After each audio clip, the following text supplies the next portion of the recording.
ونسلم على رسوله الكريم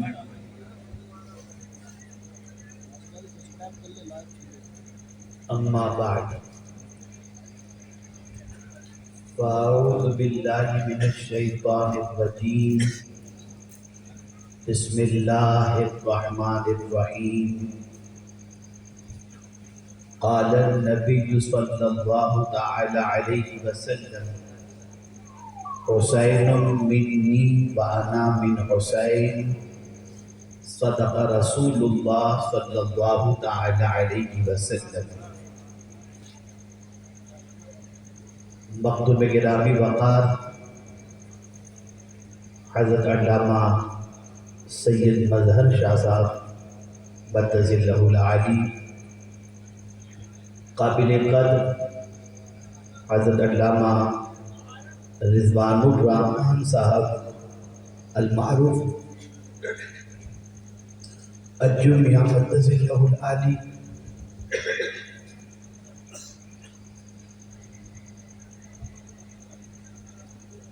منبر رسول پر جلوہ گر علماء ذوی احترام، حاضرین و حاضرات و ناظرین، السلام علیکم ورحمۃ اللہ وبرکاتہ۔ میرے پیارے آقا صلی اللہ تعالی علیہ وسلم کے پیارے دیوانوں، جس حدیث مبارکہ کی تلاوت کا میں نے شرف حاصل کیا،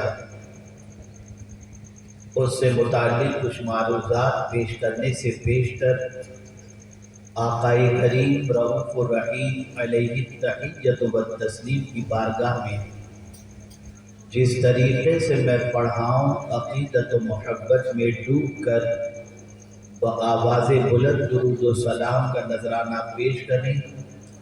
الصلاۃ والسلام علیک یا رسول اللہ، الصلاۃ والسلام علیک یا حبیب اللہ، الصلاۃ والسلام علیک یا نبی اللہ، وعلی آلک واصحابک یا نور اللہ،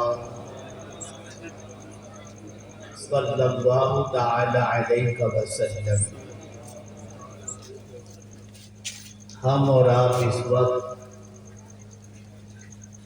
دین زندہ کرنے والی دو ذاتوں کی بارگاہ میں خراج عقیدت پیش کرنے کے لیے حاضر ہیں۔ ایک ذات کو شہید اعظم کہتے ہیں اور ایک ذات کو غوث اعظم کہتے ہیں۔ میرے پیارے آقا صلی اللہ تعالی علیہ وسلم کے پیارے دیوانوں، آسمان پر ماہ محرم شریف کا چاند جیسے ہی طلوع ہوتا ہے، پوری دنیا کے اندر لوگ تاجدار کربلا امام علی مقام رضی اللہ تعالیٰ عنہ کی بارگاہ بے کس پناہ میں خراج عقیدت کا نذرانہ پیش کرنا شروع کرتے ہیں، گویا کہ دنیا کو یہ بتانا چاہتے ہیں کہ ہم نئے سال کی ابتدا بھی تاجدار کربلا سے کرتے ہیں اور سال کا اختتام بھی ہمیں قربانی کا درس دیتا ہوا نظر آتا ہے۔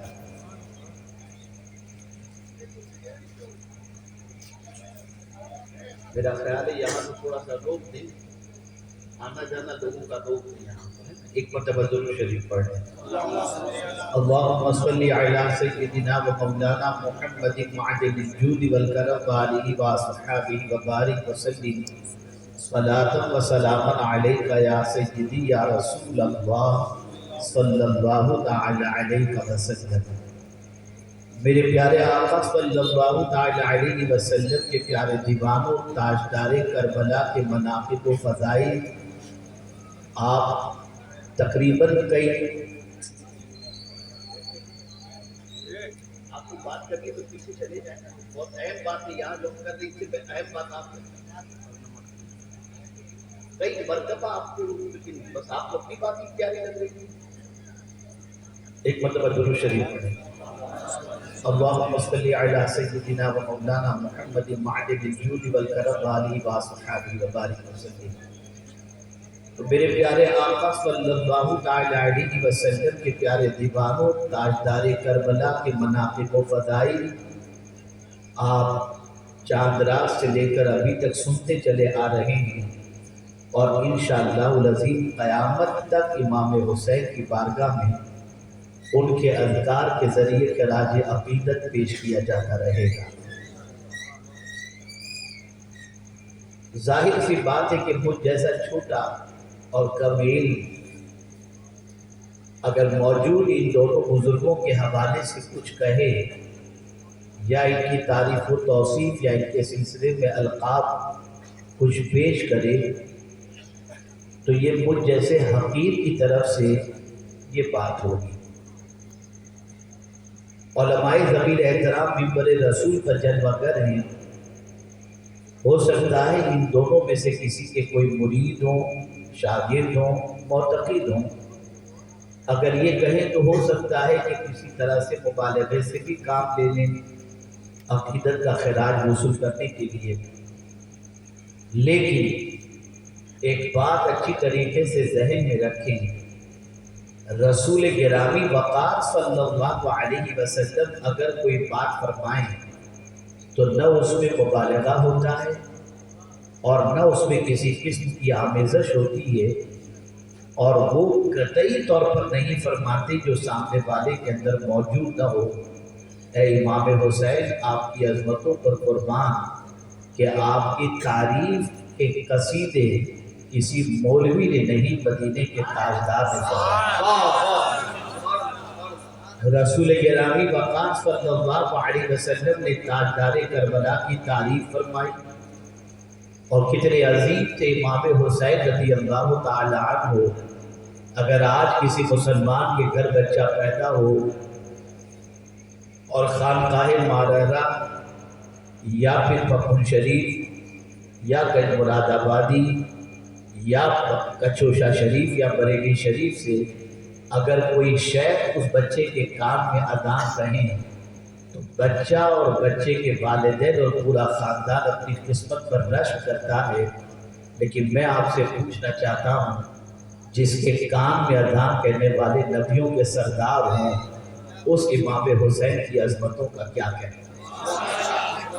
میرے پیارے آقا صلی اللہ علیہ وسلم کے پیارے دیوانوں، ہمارا بچہ روئے تو رشتہ دار پانی پلائیں، دودھ پلائیں، اسے تسلی دیں، لیکن اے امام حسین، آپ کی عظمتوں پر قربان کہ آپ روئیں تو نبی اپنی گود میں لے کر آپ کو چپ کراتے ہوئے نظر آتے ہیں۔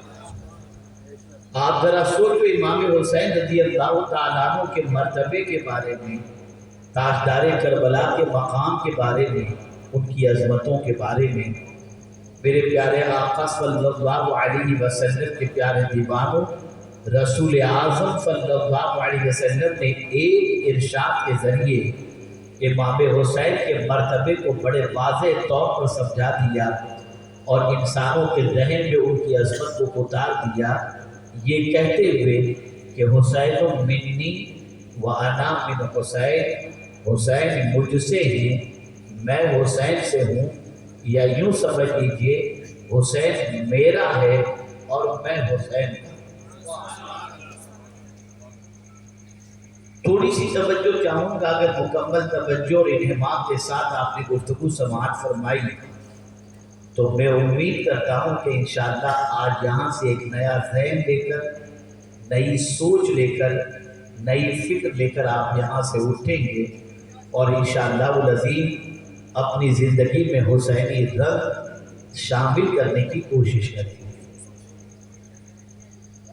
ایک نانا اپنے نواسے کے بارے میں یہ کہے کہ یہ مجھ سے ہے تو یہ سمجھ میں آتا ہے کہ میری بیٹی کا یہ بیٹا ہے، تو پہلے میری بیٹی اور اس سے یہ بیٹا، تو نواسا مجھ سے ہوا، میری بیٹی نہ ہوتی تو یہ میرا نواسا ہوتا کیسے؟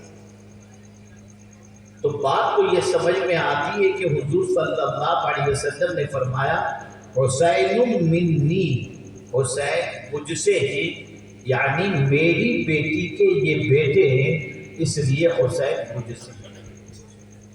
لیکن یہ کہنا وَأَنَا مِنْ حسین، میں حسین سے، اسے آپ تھوڑا سا سمجھنا ہوگا۔ کس اعتبار سے رسول اعظم صلی اللہ علیہ وسلم نے فرمایا کہ میں حسین سے، نواسے سے نانا نہیں ہوا کرتا، نانا سے نواسا ہوا کرتا ہے، لیکن یہاں رسول گرامی وقار صلی اللہ علیہ وسلم نے فرمایا وَأَنَا مِنْ حسین، میں حسین سے ہوں یا حسین میرا ہے۔ آئیے اس کو تھوڑا سمجھنے کی کوشش کرتے ہیں۔ میرے پیارے آقا صلی اللہ علیہ وسلم کے پیارے دیوانوں، اللہ عز و جل نے پیغمبر رحمت صلی اللہ علیہ وسلم کو اس فرش گیتی پر کیوں بھیجا، اسے تھوڑا سا سمجھیں تاکہ حسین مجھ سے ہیں اور میں حسین سے ہوں، یہ فلسفہ آپ کی سمجھ میں اچھی طریقے سے آ سکے۔ اللہ اکبر۔ پروردگار جل جلالہ نے ارشاد فرمایا هو الذی ارسل رسولہ بالہدی ودین الحق لیظہرہ علی الدین کلہ، وہی ہے جس نے اپنا رسول بھیجا دین کے ساتھ، ہدایت کے ساتھ، حق کے ساتھ، اس لیے بھیجا تاکہ سارے ادیان پر دین اسلام کو غالب کر دیں۔ پتہ یہ چلا آمد رسالت محمد صلی اللہ علیہ وسلم کا مقصد ادیان پر دین کو غالب کرنا ہے۔ میرے پیارے آقا صلی اللہ علیہ وسلم کے پیارے دیوانوں، پتہ یہ چلا حضور اس فرش گیتی پر تشریف لائے دین کی بہاریں دینے کے لیے۔ حضور صلی اللہ علیہ وسلم اس فرش گیتی پر تشریف لائے دین کی سمجھ عطا کرنے کے لیے۔ حضور صلی اللہ علیہ وسلم اس فرش گیتی پر تشریف لائے لوگوں کو دین کے سانچے میں ڈھالنے کے لیے۔ حضور صلی اللہ علیہ وسلم اس فرش گیتی پر تشریف لائے انسانوں کی زندگی میں دین داخل کرنے کے لیے۔ حضور صلی اللہ علیہ وسلم اس فرش گیتی پر تشریف لائے دین کی اعلیٰ قدروں کو سمجھانے کے لیے۔ اب جب ہم یہ سمجھ گئے کہ حضور کی تشریف آوری کا مقصد دین کا غلبہ ہے، اور جب کسی انسان پر دین غالب آ جاتا ہے اس انسان کی کیفیت بدل جاتی ہے۔ آئیے میں آپ کو سمجھاتا ہوا چلوں۔ میرے پیارے آقا صلی اللہ علیہ وسلم کے پیارے دیوانوں، ابھی تھوڑی دیر پہلے پولیس اپنے یہاں سے گزرے، کچھ لوگ دیکھ کر سوچتے ہوں گے کہ پولیس والے یہاں کیوں، اور پولیس والوں سے کچھ گھبرا جاتے ہیں، کچھ وردی دیکھ کر گھبرا جاتے ہیں، کچھ لوگوں کو دیکھ کر گھبرا جاتے ہیں، آرمی والوں کو دیکھ کر گھبرا جاتے ہیں، آئی ڈی والوں کو دیکھ کر گھبرا جاتے ہیں، اس طرح ED والوں کو دیکھ کر گھبرا جاتے ہیں۔ یہ ساری چیزیں ہوتی ہیں، اور اس طریقے سے آپ دیکھیں اگر مد مقابل 22,000 کا لشکر ہو اور یہاں پر چند نفوس ہو تو آدمی دیکھ کر ڈر جائے گا کہ اتنے لوگوں کا مقابلہ کیسے کیا جا سکتا ہے۔ بلکہ آج کل تو ڈر کا عالم یہ ہے کہ ہم زلزلے کے جھٹکے دہلی کے سنتے ہیں، ڈر ہم کو یہاں لگنے لگتا ہے، کہیں یہ بلڈنگ گرتی بھی ہم دیکھتے ہیں، سوشل میڈیا کے اندر گھبراہٹ ہم کو شروع ہو جاتی ہے، کہیں پتھر بازی کے واقعات کے بارے میں سنتے ہیں ہمیں ڈر لگنا شروع ہو جاتا ہے۔ پتہ یہ چلا ہم خبریں سن کر کے ڈر رہے ہیں، ہم سوشل میڈیا پر دیکھ کر کے ڈر رہے ہیں، ہم انسانوں کو اور طاقتوروں کو دیکھ کر ڈر رہے ہیں۔ لیکن میں حیران ہوں یا اللہ، ماجرا کیا ہے کہ کربلا میں 72 یا 82 نفوس قدسیاں ہیں، جس میں عورتیں بھی ہیں، جس میں بچے بھی ہیں، جس میں بیمار بھی ہیں، اور مد مقابل 22,000 کا لشکر جرار۔ لیکن اللہ اکبر، نہ حسین ڈرتے نظر آتے ہیں، نہ علی اکبر ڈرتے نظر آتے ہیں، نہ قاسم ڈرتے نظر آتے ہیں، نہ شیر بانو ڈرتی نظر آتی ہیں، نہ زینب ڈرتی نظر آتی ہیں، نہ سکینہ ڈرتی نظر آتی ہیں، کسی کے دل میں کسی قسم کا خوف نہیں۔ یا اللہ، ماجرا کیا ہے؟ اگر یہاں اسلحہ زیادہ ہو، ظاہر سی بات ہے کسی کے پاس ایٹم بم ہو تو آدمی حملہ کرنے کے لیے ڈرتا ہے کہ ابھی ایٹم بم پھینک دے گا تو ہمارا ملک تباہ ہو جائے گا۔ پتہ یہ چلا کسی کے پاس اس سے زیادہ طاقت ہو تو سامنے والا ڈرتا ہے۔ امام حسین کے پاس نہ فوج زیادہ تھی، نہ امام حسین کے پاس اسلحے زیادہ تھے، نہ امام حسین کے پاس کوئی ایسی مادی طاقت موجود تھی جس کی بنیاد پر یزیدی لشکر خوف زدہ ہو، لیکن وہ جانتے تھے، ان کے دل و دماغ کے اندر یہ بات موجود تھی کہ ہم کو 22,000 کا لشکر بھی اگر ہم لے کر جاتے ہیں تو یہ بھی کم ہے، اس لیے کہ نبی کا جو شیر ہوتا ہے وہ تنہا ہزاروں پر بھاری ہوا کرتا ہے۔ ان کے دلوں میں یہ خوف تھا، ان کے دل میں یہ ڈر تھا، لیکن میں حیران ہوں یا اللہ، 22,000 اور چاقو چوبر، پیٹ بھرے ہوئے، پانی پیے ہوئے، تازہ دم، تلواروں سے لیس، لیکن وہ ڈر رہے ہیں۔ امام حسین بھوکے ہیں، امام حسین پیاسے ہیں، اور بہت زیادہ اسلحہ بھی نہیں، بے خوف کیوں ہیں؟ ان کے دل میں ڈر کیوں نہیں ہے؟ ان کے دل میں سراسیمگی کیوں نہیں ہے؟ اور وہ قطعی طور پر خوف زدہ نظر کیوں نہیں آتے؟ اسے تھوڑا سا سمجھنا ہوگا۔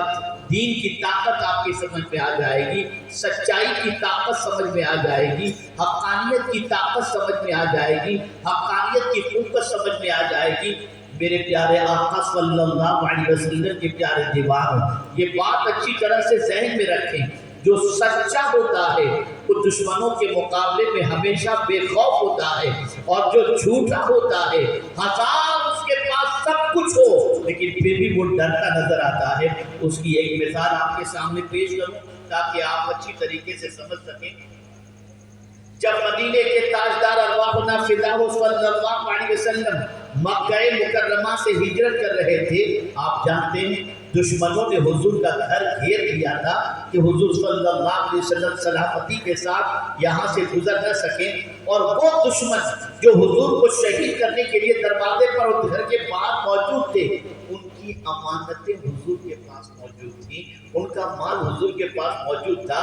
قربان جائیے میرے آقا کی عظمت پر کہ سچے اتنے تھے کہ دشمن بھی اپنی امانتیں کسی اور کے پاس نہیں، حضور کے پاس رکھتے تھے۔ امانتیں حضور کے پاس موجود تھی، دشمن باہر موجود تھا۔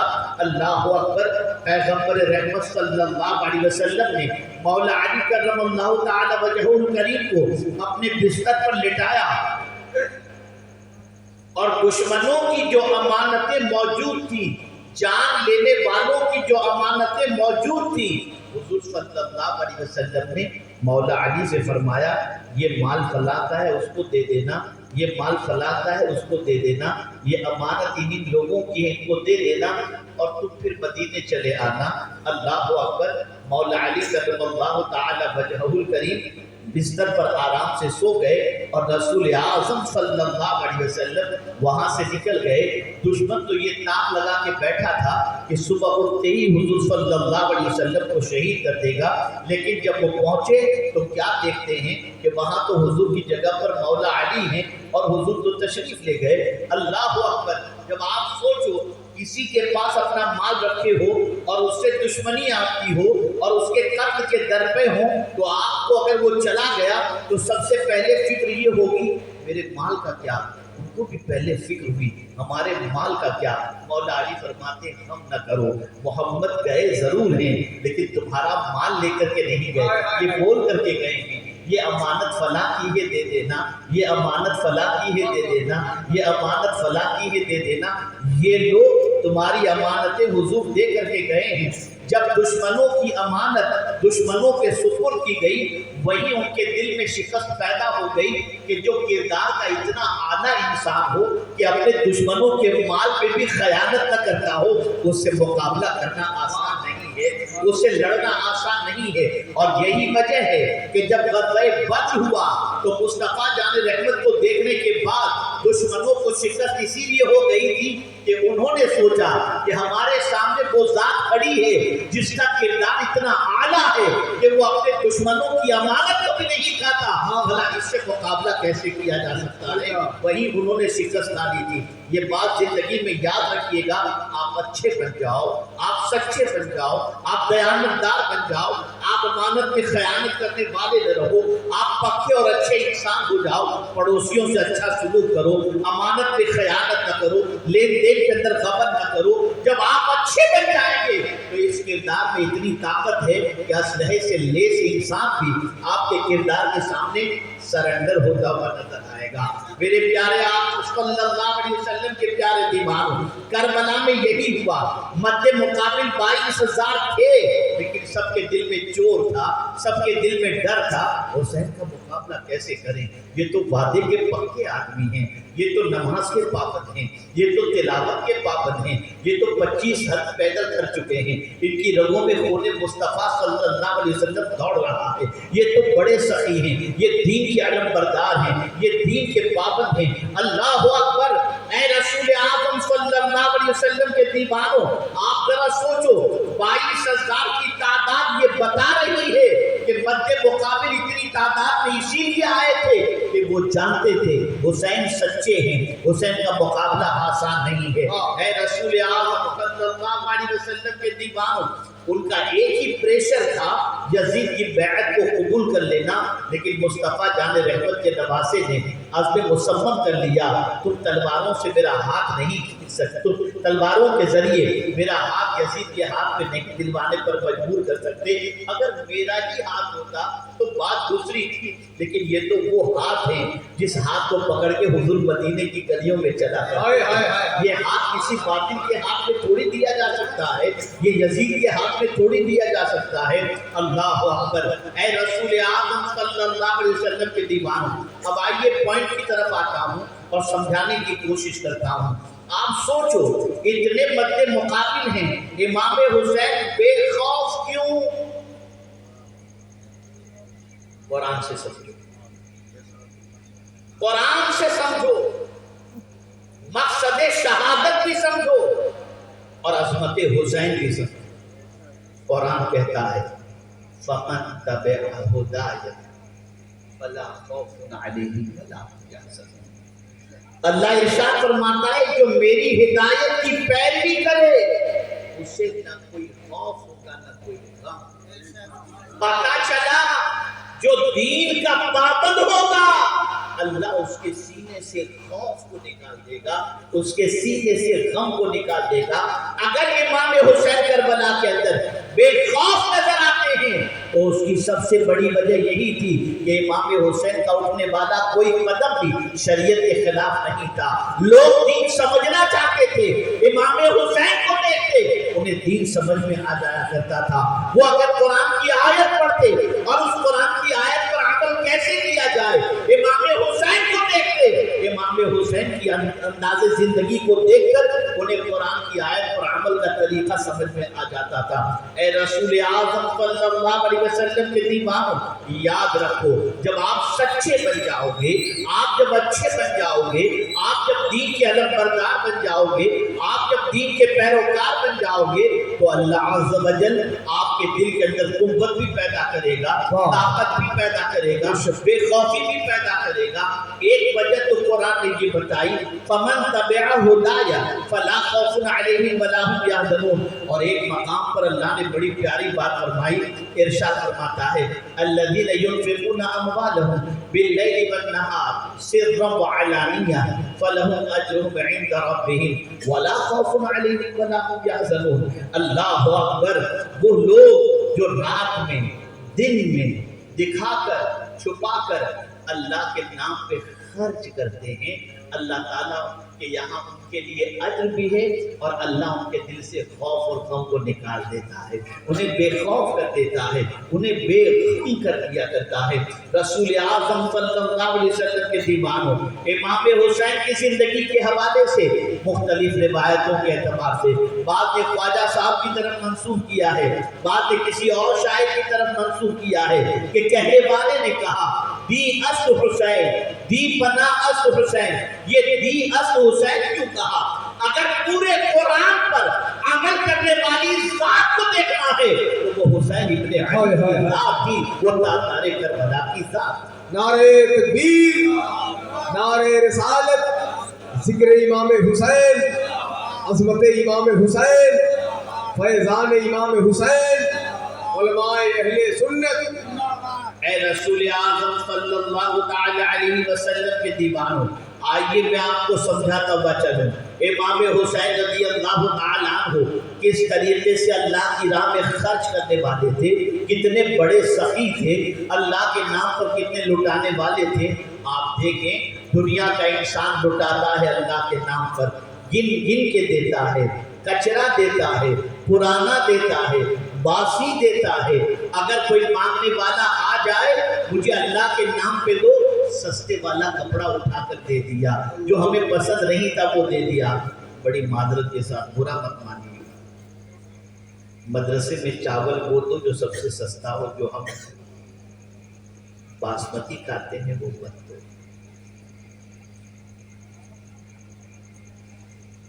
مدرسے میں بڑے کا گوشت بھیجو، چھوٹے کا نہیں. ہے نہیں بہن؟ یہ دینا کیا اللہ کی بارگاہ میں قبول ہے؟ اور قرآن سے قرآن کہتا ہے لن تنالوا البر حتی تنفقوا مما تحبون. ہر کس نیکی کو نہیں پہنچ سکتے جب تک کہ اپنی پسندیدہ چیز تم اللہ کے نام پہ نہ دو. حیرت کی بات ہے، جو تمہیں پسند نہیں وہ اللہ کے نام پہ دیتے ہو، تو جو تم پسند نہیں کرتے اللہ کیسے پسند کرے گا؟ جو تم اپنے لیے پسند نہیں کرتے وہ اللہ اپنے لیے کیسے پسند کرے گا؟ اسی لیے امام حسین نے دیکھا میرے رب کو جو پسند ہے وہ قربان کرنا چاہیے. ان کو بیٹا پسند تھا، بیٹا اللہ کے نام پہ قربان کر دیا. مدینہ پسند تھا، مدینہ اللہ کے نام پہ قربان کر دیا. مکہ پسند تھا، مکہ اللہ کے نام پہ قربان کر دیا. اور بتا دیا اے میرے پروردگار، جتنی قربانیاں تجھے لینی ہیں لے لے، میں اپنا جتنا بھی پسندیدہ مال ہے، جتنی بھی پسندیدہ چیزیں ہیں، میں ایک ایک کر کے سب تیری بارگاہ میں لٹا دوں گا، اس لیے کہ میں چاہتا ہوں میرا کچھ بھی نہیں، سب تیرا ہے. اور اگر تو قبول کر لے تو یہ تیرا بہت بڑا کرم.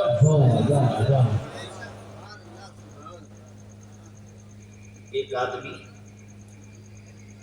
جس سے ضرورت ہو 50,000 کی اور اس کے پاس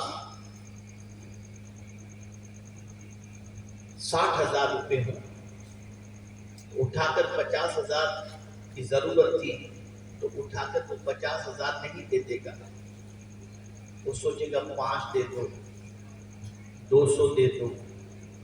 لیکن آپ ذرا سوچو، امام حسین رضی اللہ تعالیٰ کو انتظار کر رہے تھے، ان کا رزق راستے میں تھا. ایک سائل آتا ہے، عرض کرتا ہے امام حسین میں پریشان حال ہوں، بھوکا ہوں، میرے اہل و عیال بھوکے ہیں، میری کچھ مدد کر دیجیے. تاجدار کربلا نے فرمایا بیٹھ، میرا رزق راستے میں ہے، ابھی آتا ہی ہوگا. تھوڑی دیر گزری، دیناروں سے بھری ہوئی 6 تھیلیاں امام حسین کے پاس لانے والے نے لا کر پیش کی. تاجدار کربلا نے بغیر گینے ہوئے، ضرورت تھی اس وقت امام حسین کو، لیکن دینے والے نے جب دیا تو تاجدار کربلا نے وہ 6 کے 6 تھیلی اٹھا کر جس غریب کو 2-4 دینار کی ضرورت تھی اسے بھری ہوئی 6 تھیلیاں دے دی. سب کے سب دے دیا، اور صرف دینے ہی پر اکتفا نہیں کیا بلکہ اس مانگنے والے سے کہتے ہیں مجھے معاف کر دے. وہ کہتا ہے حضور معافی کس چیز کی تکلیف تو میں نے آپ کو دی، مجھے آپ سے معافی مانگنی چاہیے، آپ مجھ سے معافی مانگ رہے ہیں. امام حسین نے جواب میں ارشاد فرمایا معافی اس لیے مانگ رہا ہوں کہ تو نے مانگا کافی دیر پہلے تھا، تیرا سوال پورا کرنے میں جو مجھے دیر ہو گئی نا، اس دیری کے لیے میں تجھ سے معافی مانگتا ہوں. کیا وہ قرض لینے کے لیے آیا تھا؟ کیا امام حسین پر اس کا پیسہ نکلتا تھا؟ نہیں. لاؤ کوئی ایسا سخی. آج اگر تاجدار کربلا کے دل کے اندر کربلا میں خوف نہیں تھا، یہ اس سخاوت کی بنیاد پر، یہ اللہ کے نام پہ لٹانے کی بنیاد پر. اور میرا جملہ ذہن میں محفوظ کر لو، اس لیے کہ مجھے پتا چلا ہے کہ یہاں پر بہت سارے بڑے شہروں میں کام کرنے والے یا رہنے والے آج یہاں گاؤں کے اندر پروگرام کے لیے آئے ہوئے یا محرم کے لیے، میں غور سے سننے کی گزارش کروں گا. بہت زیادہ سرمایہ دار، بہت زیادہ عہدے پر فائز لوگ ڈپریشن کے شکار ہوتے ہیں. آپ کو معلوم ہے بہت سارے ایسے ہوتے ہیں جو اتنے ڈپریشن کے شکار ہوتے ہیں کہ رات کو نیند کی گولی لیے بغیر سو نہیں سکتے. میں حیران ہوں، مال بھی ان کے پاس، بنگلہ بھی ان کے پاس، گاڑی بھی ان کے پاس، عہدہ بھی ان کے پاس، سب کچھ ان کے پاس، لیکن اتنا بے چین، اتنی بے قراری کہ جس کی کوئی انتہا نہیں. اس سے زیادہ سکون میں تو فٹ پاتھ پہ سونے والوں کو ہم دیکھتے ہیں. میں ابھی آ رہا تھا جب اس گاؤں کے اندر میں نے اوٹے پر ایک شخص کو جو بوڑھا تھا بڑے مزے سے لیٹے ہوئے دیکھا. نہ پنکھا چل رہا ہے، نہ گدا لگا ہوا ہے، چادر بچھی ہوئی اس پہ سو رہا ہے اور ایسے مست انداز میں کھٹکھاٹے لیتے ہوئے سو رہا ہے کہ مجھے تو ایسی نیند کے حوالے سے مالداروں پر ترس آتا ہے کہ وہ شاید دیکھ کر سوچیں گے کاش ہمیں بھی ایسی نیند آ جاتی. میں حیران ہوں یا اللہ کیا وجہ ہے کہ آپ دولت زیادہ آتی ہے چین رخصت ہو جاتا ہے، سرمایہ زیادہ آتا ہے اطمینان رخصت ہو جاتا ہے، اسی طریقے سے عہدہ زیادہ ملتا ہے اطمینان رخصت ہو جاتا ہے.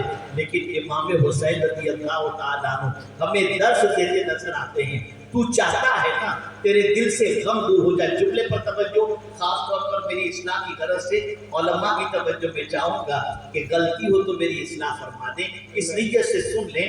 دیکھیے میں آپ کو بتاؤں، آج میں آپ کے سامنے سمجھ انسان چاہتا ہے میرا غم دور ہو جائے، میرا ٹینشن دور ہو جائے، مجھے سکون مل جائے.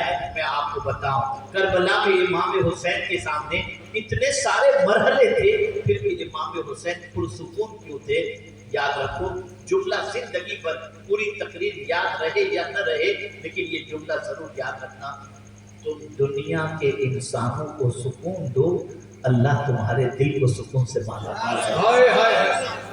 دنیا کے انسانوں کا غم دور کرو، اللہ تمہارے غموں کو دور فرما دے گا. میرے سامنے یہاں پر جیسا کہ مجھے حضرت کے بارے میں فرمایا گیا کہ صدیق اکبر رضی اللہ تعالیٰ عنہ کی اولاد میں سے ہیں، تو آئیے میں آپ کو سمجھاتا ہوا چلوں کیا خیال تھا، کیا فکر تھی سیدنا صدیق اکبر رضی اللہ عنہ مولا تبارک و تعالیٰ عنہ کی. اللہ اکبر. جب مسند خلافت پر سیدنا صدیق اکبر رضی اللہ تعالیٰ عنہ بیٹھتے ہیں تو آپ نے ایک رجسٹر قدم فرمایا، رجسٹر میں لکھنا شروع کیا یہ کام فلاں کرے گا، یہ کام فلاں کرے گا، یہ کام فلاں کرے گا، یہ کام فلاں کرے گا. سب کی ڈیوٹی صدیق اکبر رضی اللہ تعالی عنہ نے اس رجسٹر کے اندر لکھی. ایک کام ایسا تھا جس کے سامنے کسی کا نام لکھا ہوا نہیں.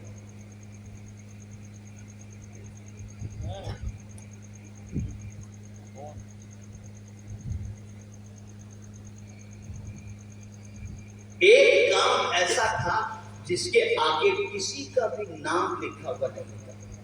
صدیق اکبر کہیں تشریف لے گئے، فاروق اعظم آئے، کھولا رجسٹر، ذرا دیکھو میرے حصے میں کون سا کام ہے. دیکھا تو اس کو ان کے حصے کا کوئی کام لکھا ہوا نہیں تھا، لیکن ایک کام لکھا ہوا تھا، نام لکھا ہوا نہیں. کام کیا تھا؟ غور سے سنو.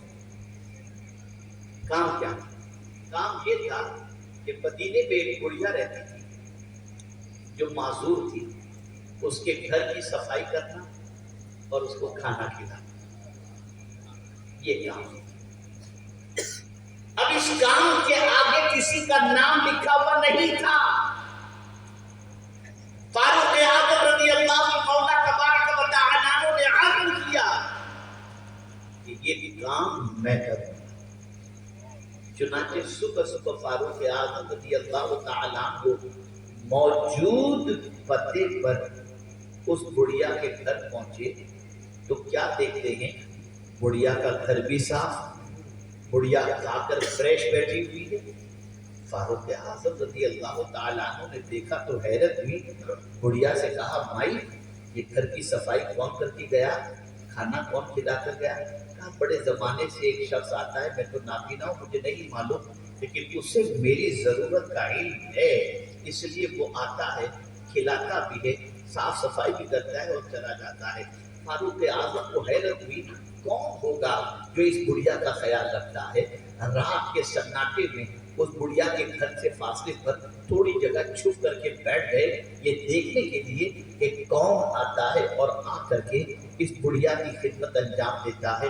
رات کے سناٹے میں چہرے پہ رومال ڈالے ہوئے ننگے پیر کوئی اس بڑھیا کے گھر کی طرف بڑھتا ہے۔ فاروق اعظم کی نظر پڑی، آواز دی کون؟ فاروق اعظم کی آواز میں تھوڑی سی گرج تھی، لیکن جیسے ہی کہنے والے نے کہا فاروق اعظم نے کون، تو اسی موقع پر صدیق اکبر نے جواب میں فرمایا ابو بکر۔ اتنا سننا تھا فاروق اعظم کے پیر کے نیچے سے زمین کھسک گئی اور فوراً صدیق اکبر سے عرض کرتے ہیں حضور آپ نے چہرہ ڈھانپ کے رکھا ہے، ننگے پیر ہیں، آپ یہ بڑھیا کے گھر کی صفائی کرتے ہیں، آپ خلیفۃ المسلمین ہیں، یہ کام ہم لوگوں کے سپرد کر دیں ہم کر دیں گے، لیکن یہ تو بتائیے چہرے پہ رومال ڈال کر کے رات کی تاریکی میں اس بڑھیا کی خدمت کے لیے کیوں آئے؟ تو ارشاد فرماتے ہیں سنو، دن کے اجالے میں کیوں کوئی دیکھ سکتا ہے، رات کے اندھیرے میں خدا کے علاوہ میں چاہتا ہوں کہ میں جو کام کو میرا خالق جانے اور بندہ جانے،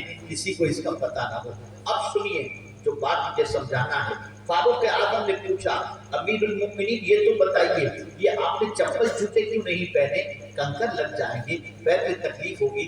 صدیق اکبر نے فرمایا عمر اگر میں رات کے اندھیرے میں چپل یا جوتے پہن کر کے چلوں گا تو اس کی آواز سے کسی کی نیند خراب ہوگی، اور ابو بکر یہ نہیں چاہتا کہ اس کے قدموں کی آہٹ سے کسی کی نیند خراب ہو۔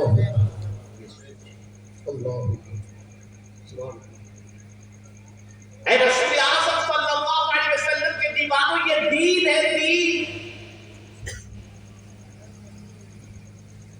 یزید کی زندگی سے دین نہیں چھلکتا تھا، ظلم چھلکتا تھا، اور تاجدار کربلا کی زندگی سے دین چھلکتا تھا، دین۔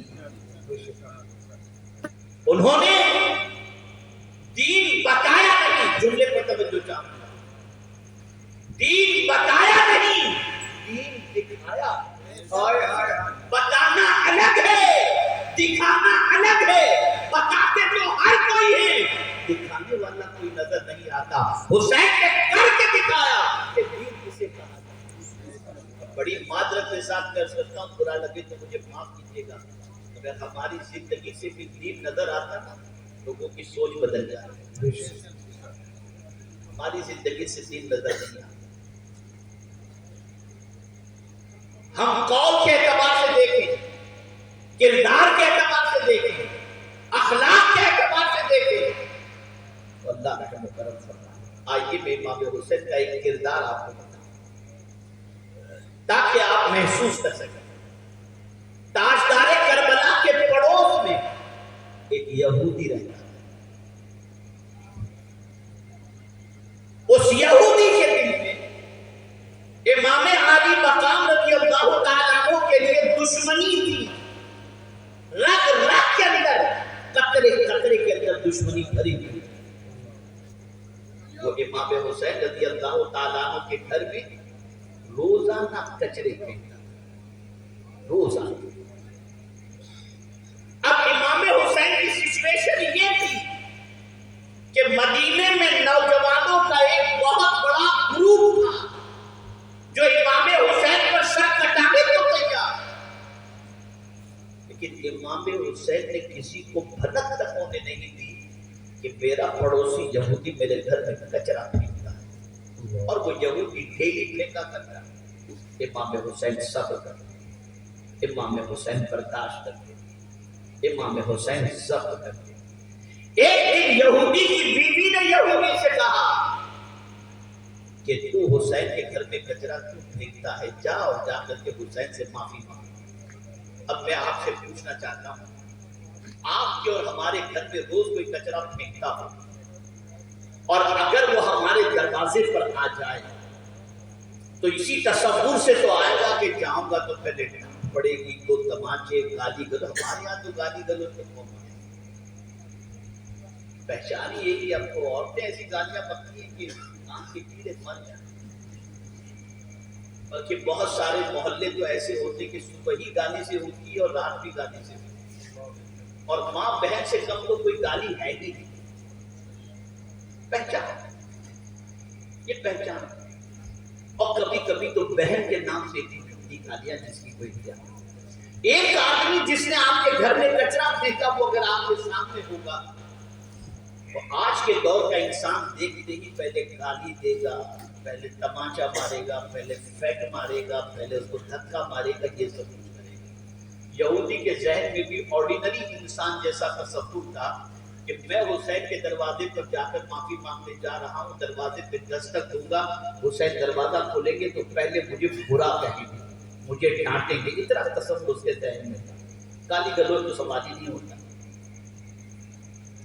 لیکن جیسے اس نے دروازے پہ دستک دی, تاجدار کربلا نے دروازہ کھولا, سامنے اس یہودی کو دیکھا تو بددستہ ارشاد فرمایا کیسے آنا ہوگا.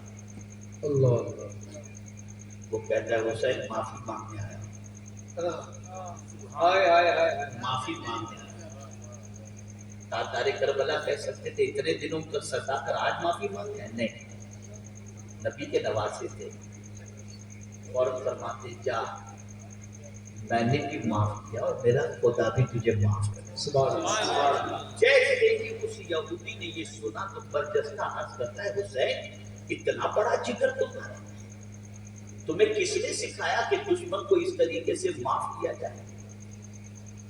ایسا تمہارا دل, میں اتنے دنوں سے تمہارے گھر میں کچرے پھینک رہا ہوں اور تم نے یکسر معافی مانگنے پر مجھے معاف کر دیا. آخر یہ تعلیم کس کی ہے؟ امام حسین نے برجستہ فرمایا یہ میرے نانا جان کی تعلیم. میرے نانا جان نے فرمایا, توجہ چاہوں گا, میرے نانا جان نے فرمایا جو پڑوسی کی مصیبت پر صبر کرے اس کا بدلہ جنت ہے. میں تیری مصیبت پر صبر کیا. اتنا سننا تھا کہ اس یہودی نے دامن حسین پکڑ لیا اور کہتا ہے جب نواسے کا کردار اتنا اچھا ہے تو نانا کا کردار اتنا اچھا ہے. سبحان اللہ سبحان اللہ. حسین مجھے کلمہ پڑھا کر اپنے نانا کے غلاموں میں شامل کر. نعرہ تکبیر, نعرہ رسالت, ذکر امام حسین. یاد رکھو امام حسین نے تلوار سے جنگ نہیں کی تھی, کردار سے جنگ کی تھی ہے. آج بھی اگر تم اپنا کردار مضبوط کر لو دنیا کی سوچ بدل جائے گی, دنیا کے افکار و نظریات بدل جائیں گے.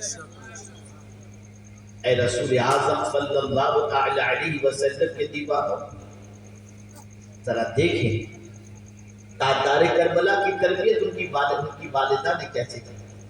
ماشاءاللہ ہمارے حضرت سید مظہر صاحب, شاہ صاحب قبلہ مقدس اللہ العالی, بڑی شفقتیں ان کی ہمارے ساتھ, بڑی محبتیں الحمدللہ. ان کی رگوں میں بھی خون دوڑ رہا ہے نبی آخر الزمان صلی اللہ علیہ وسلم. آپ دیکھیں تربیت کیسی فرمائی خاتون جنت. ذرا غور کریں, آپ بھی تربیت کرتے ہیں, میں بھی تربیت کرتا ہوں اپنی اولاد کی, لیکن ہماری تربیت کا انداز دیکھیں اور خاتون جنت کی تربیت کا انداز دیکھیں. امام حسین روتے ہوئے اپنی والدہ کے پاس آئے, ننھے سے تھے, بہت چھوٹے تھے, 6-7-8 سال کی عمر رہی ہو, روتے ہوئے آئے. ماں, امی جان, بھائی حسن نے مجھے تماچا مار دیا. اور چھوٹے چھوٹے بھائی ہوتے ہیں تو دو بھائیوں میں تو باتیں ہوتی رہتی ہیں. مجھے حسن بھائی نے تماچا مارا. خاتون جنت نے جب یہ سنا تو اس ننھے سے اپنے ننھے جگر امام حسین سے کہتی ہیں بیٹے حسین مجھے یہ نہیں سننا کہ تم نے ان کو کچھ کہا تھا یا انہوں نے یوں ہی تمہیں تماچا مار دیا. میں تو صرف اتنا کہوں گی تم دونوں بھائیوں کے جھگڑے سے خدا ناراض ہو گیا. آج کسی 7 سال کے بچے سے کہتے خدا ناراض ہو گیا ہے, سمجھے گا ہی نہیں. لیکن وہ ننھے سے امام حسین جب یہ سنتے ہیں کہ ماں نے کہا خدا ناراض ہو گیا, کھانا چھوڑ دو. ماں میں اس وقت تک نہیں کھاؤں گا جب تک کہ مجھے یقین نہ ہو جائے کہ میرا مولا مجھ سے راضی ہے. ماں نے کہا میرے بیٹے وضو کر, سجدے میں چلا جا,